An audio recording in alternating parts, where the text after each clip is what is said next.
প্রিয় দর্শকবৃন্দ, আজকে আমি আপনাদেরকে হাদিসে পাকের একটি সত্য ঘটনা শোনাবো। শুধুমাত্র একটি কথা বলার কারণে আল্লাহ পাক তার সমস্ত গুনাহ ক্ষমা করে দিয়েছেন। আসুন আমরা ভিডিওটি স্কিপ না করে পুরোটাই শ্রবণ করি।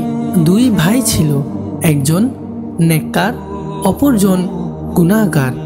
যখন গুনাহগার ভাই মৃত্যুর সম্মুখীন হলো, তখন নেককার ভাই বলল, দেখো, আমি তোমাকে অনেক বুঝিয়েছি, কিন্তু তুমি নিজের গুনাহ থেকে বিরত হওনি।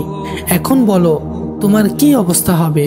তখন সে গুনাহগার ভাই জবাব দিল, যদি কিয়ামতের দিন আমার রব তাআলা আমার বিচার আমার মায়ের নিকট অর্পণ করে, তাহলে বলো তো দেখি, আমার মা আমাকে কোথায় পাঠাবে, জান্নাতে না জাহান্নামে?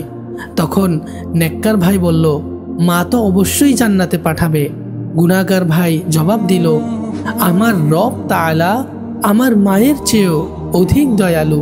এটা বলে সে ইন্তিকাল করলো। একদিন বড় ভাই স্বপ্নে তাকে খুব আনন্দময় অবস্থায় দেখলো। তখন বড় ভাই জিজ্ঞাসা করলো, তুমি কিভাবে ক্ষমা পেয়ে গেলে? তখন ওই গুনাহগার ভাই বলল, মৃত্যুর সময়ের ওই কথা আমার সকল গুনাহ ক্ষমা করে দিয়েছে। প্রিয় দর্শকবৃন্দ, আপনারা দেখলেন তো, সে মৃত্যুর সময় শুধু আল্লাহ তাআলার প্রশংসা করেছে যে আল্লাহ তাআলা অধিক দয়ালু।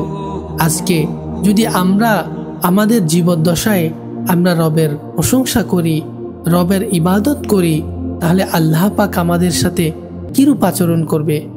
আসুন আমরা তওবা করে রবের নিকট ফিরে আসি। এবং যদি এই রকম আরও ঘটনা শুনতে চান, আমাদেরকে কমেন্ট করে জানাবেন।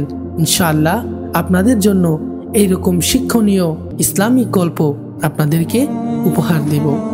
যদি এই ভিডিওটি ভালো লাগে, তাহলে অবশ্যই বন্ধুবান্ধবের কাছে শেয়ার করে দিবেন এবং আমাদের চ্যানেলটি সাবস্ক্রাইব করে নিন।